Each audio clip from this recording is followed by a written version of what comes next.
বাস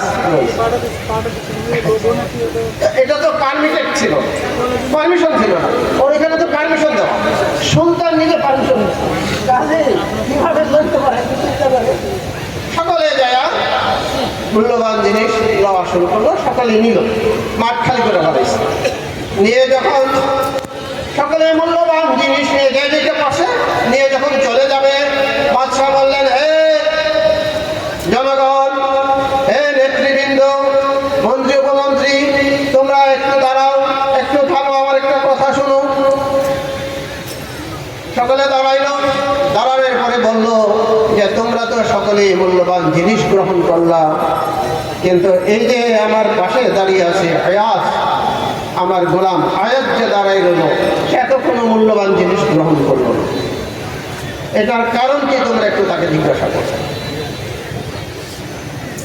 তাকে যখন জিজ্ঞাসা করা হলো, সে বলে আসলে ঘটনাটা কি, ঘটনাটা কি।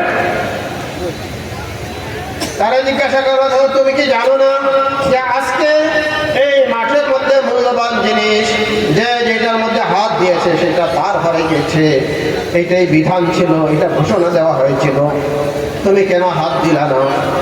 তখন সে বলে আসলে কি ঘোষণা এটা ছিল কিনা, যে হ্যাঁ এটাই ছিল, এটা ঘোষণা থেকে দিলে ঠিক আছে আমি হাত দিচ্ছি। সে আস্তে করে দেয় মাথা, বাদশার মাথার মধ্যে হাত দিয়ে কার মাথায়, বাদশাহ তো মাঠের মধ্যেই উপস্থিত, মাথার মধ্যে যখন হাত দিছে, এখন বাদশা কার, বাদশা এখন গোলামের হয়ে গেছে। তারপরে বলল, এই আমার রাষ্ট্রের জনগণ, নেতারা, এখন তোমরা বলো তোমরা কি চাইছো আর আজ কি চাইছে। তখন সকলের ভুল ভেঙে গেল যে আসলে আয়াত যে বাদশাকে কতটুকু মূল্যায়ন করে, কতটুকু মহব্বত করে, কতটুকু ভালোবাসে, দুনিয়া বা এই রাষ্ট্রের সব কিছু যে মহব্বত কাকে করে, বাদশা। এখন তাহলে বললেন যে আমি তোমাদেরকে পরীক্ষা করার জন্য এবং আয়াত যে আয়াতকে আমি কেন বেশি মহব্বত করি এটা তোমাদেরকে বোঝানোর জন্য আমি আমার জন্য যদি আপন হয়ে যায় আল্লাহ, আর আমি যদি আল্লাহ পাকের আপন হয়ে যাই, তাহলে দুনিয়ার সব কিছু আমার হয়ে যাবে, হবে কি হবে না। আমাদের নবীজি আল্লাহ ছিলেন, আল্লাহ তাআলা ওনার ছিলেন। নবীজি যখন বলছেন চাঁদ দুই টুকরা হয়ে যাও, ইশারা করেছেন, মুখেও বলতে হয় না, ইশারা করার পরে চাঁদ দুই টুকরা হয়ে ওনার পকেটের মধ্যে দুই টুকরা হয়ে চলে আসছে এবং কাঁপতে ছিল, না জানি আদেশ পালন করতে কোনো বেয়াদবি হয়েছে। নবী তো নবী, অনেক সাহাবাদের জিন্দিগিতে দেখা যায় ওনারা মাখলুককে যখন যাকে যা বলছেন সেইটাই পালন করছে। অনেকে ঘোড়ার পিঠে চড়ে সফর করেছে, শোনেন না আপনারা, অনেকে এরকম করে সমুদ্রের উপর যে ঘোড়া চালাই গেছে, সেনাবাহিনী নিয়ে চলে গেছে, সমুদ্র তাদেরকে স্পর্শ করে। আগুন লাগছে জঙ্গলের মধ্যে, এই যে এখন আগুন লাগছে না, ইসরায়েলের মধ্যে বলে আগুন লাগছে, কিছুদিন আগে আমেরিকাতে লাগছিল, একবারে আগুন লাগছে। তখন এক সাহাবাকে বলছেন যে যাও আগুনটা সারাইয়া দিয়ে আসো। ওই সাহাবা ওই জঙ্গলের পাশে যায় আগুনকে হাত দিয়ে থাপড়াইতেছে আর বলতেছে আগুন ভিতরে, তুমি এখান থেকে দূরে সরে যাও, এখান থেকে আগুন চলে গেছে। হযরত ওমর রাদিয়াল্লাহু তাআলা নিয়ে আগে কি ছিল সিস্টেম ছিল, নীল নদ শুকায় গেলে ওটার মধ্যে একটা যুবতী মেয়েকে আয়না বলি দিতে হইতো। বলি বুঝেন তো, দেখছেন বলি দেওয়া, পাঠা বলি দেয়, দেখছেন না, এরকম বলি। আচ্ছা, হযরত ওমরের রাজত্বের সময় যখন নীল নদ শুকায় গেছে, ওই এলাকার যে গভর্নর উনি বললেন যে এখানে যে সিস্টেম এরকম আছে, তাহলে এখন কি করা, নদীতে পানি দিবে না যদি এখানে মানুষ বলি না দেওয়া। তখন হযরত ওমর রাদিয়াল্লাহু তাআলা চিঠি লিখলেন কার কাছে? নদীর কাছে। আমাদের প্রধান উপদেষ্টা চিঠি লিখছিল কার কাছে? কদিন আগে ট্রাম্পের কাছে চিঠি লিখছে না? ওই যে মারা যাওয়ার পরে স্থগিত করার জন্য 3 মাস চিঠি তো দিচ্ছে বাংলাদেশের প্রধান উপদেষ্টা, কিন্তু সারা বিশ্বের জন্য এটা হযরত ওমর রাদিয়াল্লাহু তাআলা চিঠি লিখলেন, হে নীলনদ, আমি আল্লাহর বান্দা রাসূলের উম্মত ওমর ইবনে খাত্তাব তোমার কাছে চিঠি লিখতেছি। তুমি যদি আল্লাহর বানানো হয়ে থাকো আর আল্লাহর কথায় প্রবাহিত হও, তাহলে আমার চিঠি পেয়ে তুমি সঙ্গে সঙ্গে প্রয়োজন মোতাবেক পানি প্রবাহিত করো। এই যে এখন পানি বন্ধ করে দিচ্ছে না?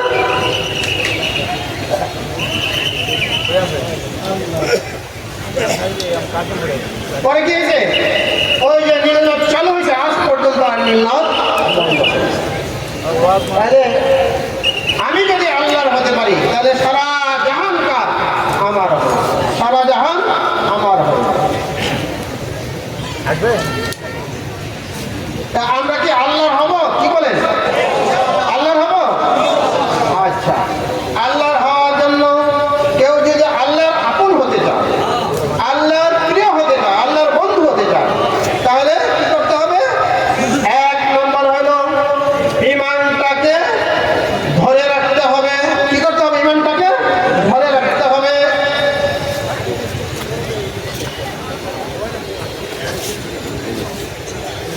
আল্লাহ তাআলা বলেন, ইয়া আইয়ুহাল্লাযীনা আমানু তাকুল্লাহা হাক্কা তুকাতিহি ওয়া লা তামুতুন্না ইল্লা ওয়া আনতুম মুসলিমুন। হে ঈমানদারগণ, তোমরা আল্লাহকে যেমন ভয় করা দরকার সেরকম ভয় করো। ওয়া লা তামুতুন্না, তোমরা মৃত্যুবরণ করবে না, ইল্লা ওয়া আনতুম মুসলিমুন, কিন্তু মুসলিম অবস্থায় মৃত্যুবরণ করবে, মুসলমান অবস্থায় মৃত্যুবরণ করবে।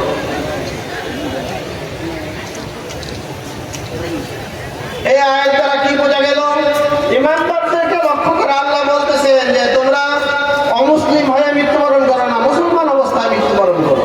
তাহলে কি বোঝা গেল? যে ঈমান আনলো, যে কোনো সময় ঈমান নষ্ট হয়ে যেতে পারে, যে কোনো সময় ঈমান চুরি হয়ে যেতে পারে, যে কোনো সময় ঈমান ডাকাতি হয়ে যেতে পারে। ঈমানটা কতটুকু মূল্যবান? ঈমানটা কি এই মোবাইলের মতো মূল্যবান না এর থেকে বেশি মূল্যবান? বেশি। মোবাইলটাকে হেফাজত করার জন্য চেষ্টা করেন না? করেন? আপনাদের কারো মোবাইল কি চুরি হয়েছে পকেট থেকে? হয়েছে? কয়টা হয়েছে? হ্যাঁ, ঠিক আছে। আজকাল জানাজার নামাজ থেকেও মোবাইল চুরি হয়। ওই 2 বছর মনে হয় হয়েছে, রশিদ মেম্বার যে মারা গেল, রশিদ মেম্বারের জানাজার মধ্যে বারেন্দার রশিদ মেম্বার, ওনার জানাজার মধ্যে গেছি আমরা।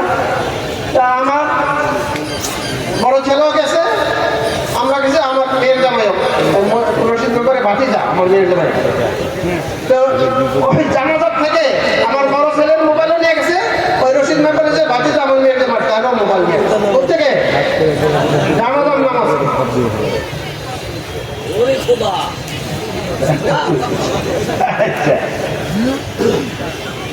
আমি কয়েকদিন আগে স্যান্ডেল তো সবসময় পরি, স্যান্ডেল এগুলি তো আর মসজিদের ভিতরে নেওয়া প্রয়োজন মনে করি। একজোড়া নতুন স্যান্ডেল, রাবারের স্যান্ডেল নিয়ে গেছি মসজিদের ভিতরে নামাজ পড়ে আইসা পাই না, আপনার আইসা পাই না, নিয়ে গেছে। আচ্ছা, কয়েকদিন আগে সারদাগঞ্জের মাদ্রাসা, গত সপ্তাহ সারদাগঞ্জের মাদ্রাসার সবক অনুষ্ঠানে গেছি। মাদ্রাসা ওখানে অনেক বড় বড় আলেম আল্লাহরা আসছে, ওইখানে রুমের সামনে জুতা রাখছি, গাড়ি আর জুতা খাই, গাড়ি আর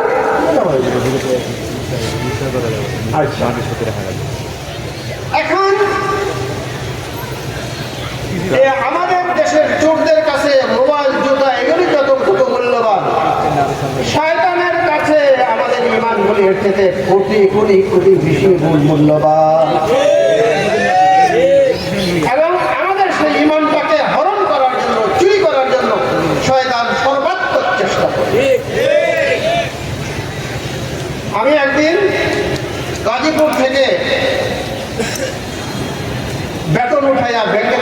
বেলুন খাইয়া আসছি। কোনাবাড়ি আইটা আমি টেম্পোতে উদ্ভূত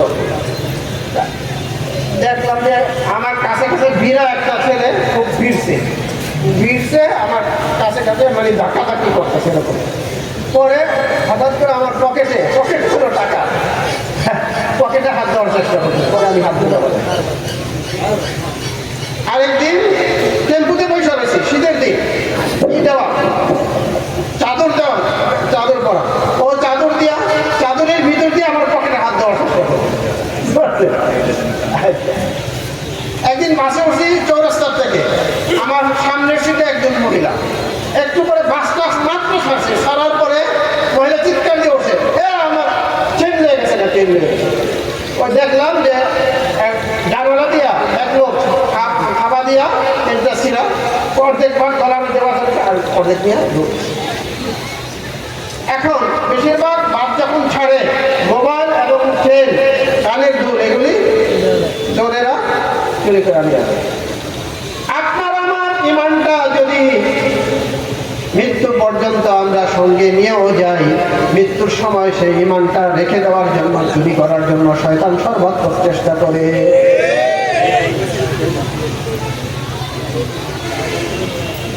শয়তান আল্লাহ পাকের কাছে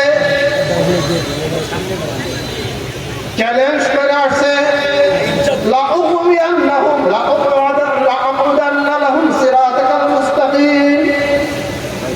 আমি যাদের জন্য যার কারণে আদম আলাইহিস সালামকে সম্মান না করার কারণে, তাই না, যার কারণে আমি অপদস্থ লাঞ্ছিত হয়েছি, অভিশপ্ত হয়েছি, তাকে তো পাইলাম না, তার বংশধরকে, তার সন্তান সন্ততিকে আমি গোমরাহ করার জন্য, জাহান্নামে যাওয়ার জন্য সর্বাত্মক চেষ্টা করি।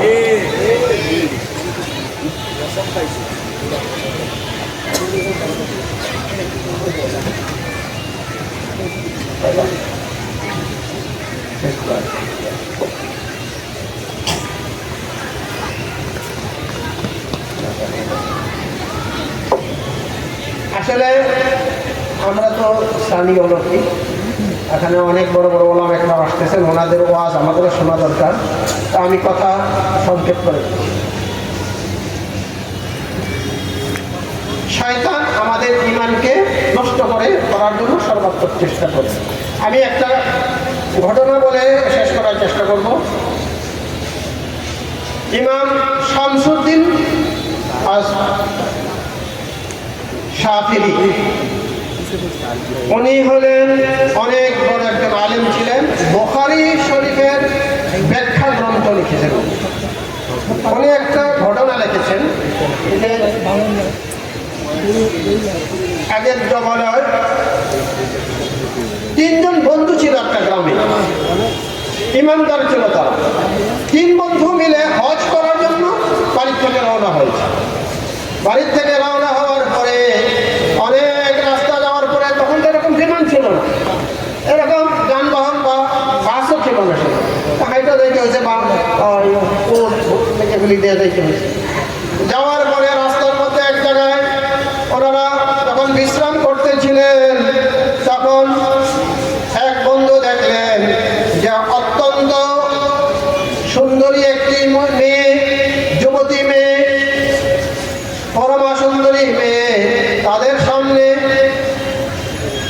ওই বন্ধু এই মেয়েটার প্রতি দৃষ্টিপাত করার পরে প্রথম দেখাতেই ওইটার প্রতি সে আসক্ত হয়। সে কি আসক্ত হয়, কোনো ক্রমেই সে তাকে আর মন থেকে ভুলতে পারতেছে। ওনারা অন্য দুই বন্ধু বললেন যে ভাই চলো, আমাদের হজে কর্ম হয়েছে, আমরা চলো হজে। এ বন্ধু বলল, ভাই আমার বিপদ হয়ে গেছে, আমি এখন তোমাদের সাথে যেতে পারবো না, তোমরা চলে যাও, আমার এখানে কাজ আছে, আমি এখানে থেকে যাব। ওনারা অনেক চেষ্টা করলেন কিন্তু বন্ধুকে নিতে পারলেন না। ওনারা চলে গেলেন, হজ করলেন, হজ করে ওনারা বাড়িতে চলে গেলেন। বাড়িতে যাওয়ার পরে অনেক দিন হয়ে গেছে, কিন্তু ওই বন্ধু আর বাড়িতে যায় না। তারপর অনেক বছর হয়ে গেছে, ওনারা বার্ধক্যের মধ্যে পৌঁছে গেছেন, কিন্তু ওই বন্ধুরা কোনো খবর পান না। খবর না পেয়ে ওনারা বললেন যে যাই, একটু খোঁজখবর নেই, চলে যাই। ওনারা গেছে, যাওয়ার পরে অনেক খোঁজখবর নিয়ে জানতে পারলেন যে ওই লোকটা এই গ্রামে ওই বাড়িতে থাকতো, সে মারা গেছে, 5-6 দিন আগে মারা গেছে। তো বললো যে ঠিক আছে, তার কবরে যাই, আমরা কবরটা দেখি। কবরের মধ্যে গেল, গিয়ে দেখলো যে একজন বৃদ্ধা মহিলা আর 2 জন যুবক কবরের মধ্যে কান্নাকাটি করছে। জিজ্ঞাসা করার পরে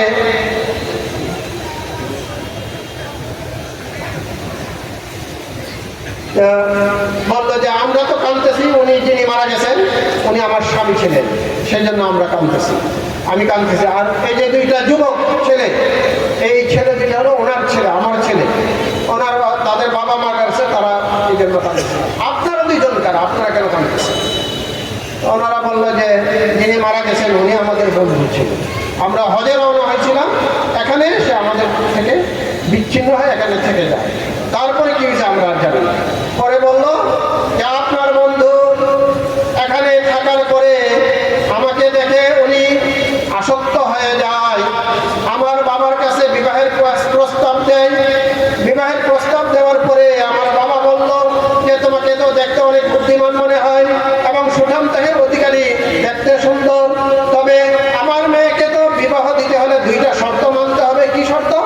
একটা হলো যে আমরা খ্রিস্টান, তুমি তো মুসলিম, তোমার ধর্ম ত্যাগ করে তোমাকে খ্রিস্টান হতে হবে।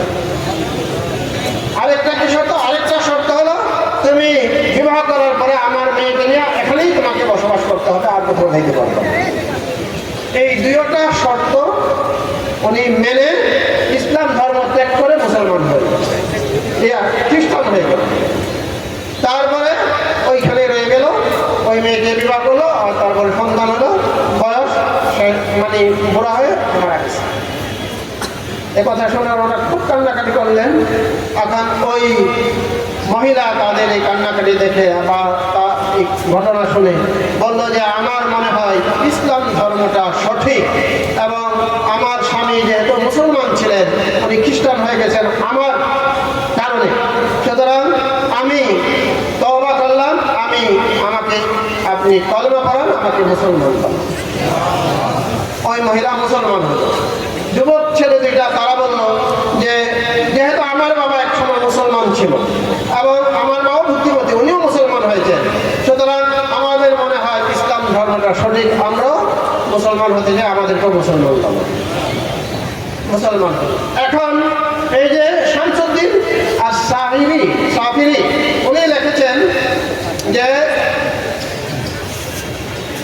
মান কানা মুসলিমান মাতা কাফিরান, যে ব্যক্তি মুসলমান ছিল সে কাফের অবস্থায় মৃত্যুবরণ করলো, আর মান কানা কাফিরান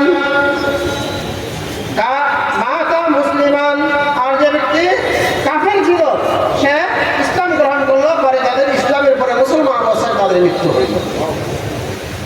আরেকটা হাদিসও আছে, নবীজি বলেছেন অনেক লোক এমন আছে সারা জীবন নেক আমল করে, সুন্নতের উপর চলে, নামাজ রোজা সব কিছু করে, এমন আমল করতে করতে সে জান্নাতের কিনারে পৌঁছে যায়, মানে সে মরলেই সে জান্নাতের আরাম আয়েশ সুখ শান্তি ভোগ করতে পারবে, এমন জান্নাতের কিনারে পৌঁছে যায়। কিন্তু হঠাৎ এমন একটা কাজ করে বসে যে কাজের কারণে আল্লাহ তাআলা অসন্তুষ্ট হয়ে যায়, আর তার জীবনের সমস্ত আমল বরবাদ হয়ে যায়, সে কাফের হয়ে যায়, বেঈমান হয়ে মারা যায়, জাহান্নামী হয়ে যায়। আরেকটা লোক সারা জীবন আল্লাহ পাকের নাফরমানি করে, এমন সব ধরনের পাপ করে, সব ধরনের অপরাধ করে, কিন্তু শেষ জীবনে সে যখন বুঝতে পারে যে এই কাজগুলি তার ঠিক হয় নাই, সে তওবা করে মুসলমান হয়, তখন আল্লাহ তাআলা তার তওবাকে কবুল করে জীবনের সমস্ত গুনাহ খাতা মাফ করে দেন, তখন সে জান্নাতি হয়ে যায়। সুতরাং আমরা যদি আল্লাহর প্রিয় বান্দা হয়ে কবরে যেতে চাই, ঈমান নিয়ে যেতে হবে। আমাদের কি করতে হবে? ঈমান নিয়ে যেতে হবে।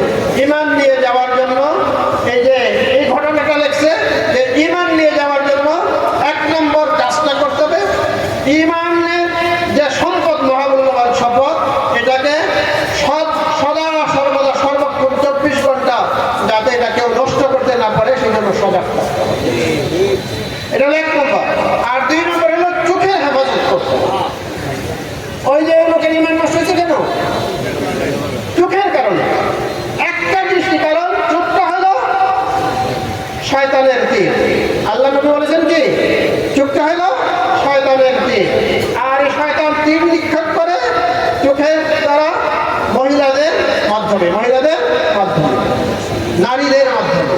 সুতরাং আমরা আমাদের 1 নম্বর আমল হলো ঈমানের হেফাজতের জন্য চেষ্টা করতে হবে। আর ঈমান যে আল্লাহ তাআলা আমাদেরকে দিয়েছেন এই জন্য শুকরিয়া আদায় করতে হবে সবসময়। কারণ কোরআন শরীফের মধ্যে আল্লাহ তাআলা বলেছেন, লাইন শাকারতুম লাযীদান্নাকুম, তোমরা যদি আমার নিয়ামতের শুকরিয়া আদায় করো নিয়ামত বাড়াই দেব। তাহলে ঈমানের নিয়ামতের যদি শুকরিয়া আদায় করি আমাদের ঈমান আল্লাহ তাআলা বাড়াই দেবে এবং সেই ঈমান নিয়ে মৃত্যুবরণ করা আল্লাহ তাআলা তৌফিক দিবেন। আর চোখের যদি হেফাজত করি আল্লাহ তাআলা আমাদেরকে ঈমানের মতো দৌলত নিয়ে কবরে যাওয়ার তৌফিক দিবেন। আর কয়েকটা আমলের কথা আছে, এগুলি আমি বলতে চেয়েছিলাম, আজকাল সময় নাই। একটা আমল অনেকে হয়তো করেন, সেটা হলো প্রত্যেক ফরজ নামাজের পরে আয়াতুল কুরসি পড়লে আল্লাহ নবী বলেছেন তার মধ্যে আর মৃত্যুর মধ্যে, তার মধ্যে আর জান্নাতের মধ্যে শুধু প্রাচীরটা হলো মৃত্যুবরণ করলেই সে জান্নাতের আরামায়েশ বুক করতে পারবে। আয়াতুল কুরসি পড়তে আধা মিনিট বোধহয় লাগবে আয়াতুল কুরসি পড়তে। আমি পড়ি, আপনারা শুনে। আল্লাহু লা ইলাহা ইল্লা হুয়াল হাইয়ুল কাইয়্যুম লা তা'খুযুহু সিনাতুন ওয়া লা নাওম লাহু মা ফিস সামাওয়াতি ওয়া মা ফিল আরদ মান যাল্লাযী ইয়াশফা'ু 'ইনদাহু ইল্লা বিইذنিহি يعلم ما بين أيديهم وما خلفهم ولا يحيطون بشيء من علمه إلا بما شاء وسع كرسيه السماوات والأرض ولا يؤوده حفظهما وهو العلي العظيم. কতক্ষণ লাগবে? হারামনি কেউ যদি প্রত্যেক ফরজ নামাজের পরে আয়াতুল কুরসি বলে, আল্লাহর নবী বলেছেন, তাহলে তার মধ্যে আর বেহেশতের মধ্যে ব্যবধানটা হলো শুধু মৃত্যু হওয়ার সঙ্গে সঙ্গে তাকে আল্লাহ তাআলা বেহেশতের নাজ নিয়ামত দিয়ে কবরের মধ্যে লালন করবে। তাহলে এটা যারা এখনো শিখেন নাই তারা কি শিখবেন? কি বলে শিখবেন? কেটে শিখবেন দেখি, আবেদন দেখি। আল্লাহ তাআলা তৌফিক দান করুন। আরেকটা আমলের কথা বলে শেষ করে দেই।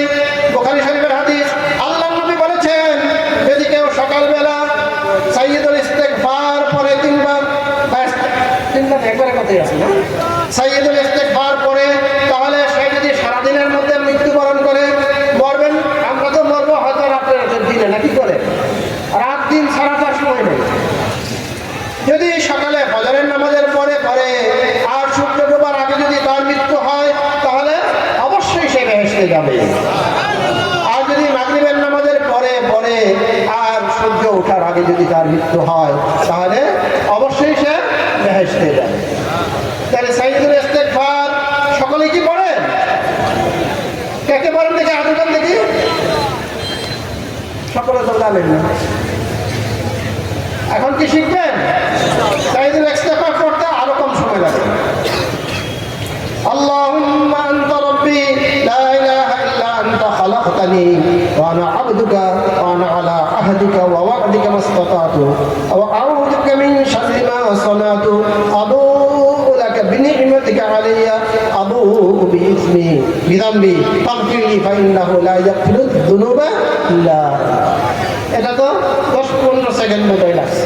তাহলে মাগরিবের নামাজের পরে, ফজরের নামাজের পরে পড়লে ইনশাআল্লাহ আমরা বেহেশতে যেতে পারবো। পড়বো না আমরা? শিখবো না? আল্লাহ তাআলা আমাদের সকলকে শিখার এবং আমল করার তৌফিক দান করেন। আলহামদুলিল্লাহ।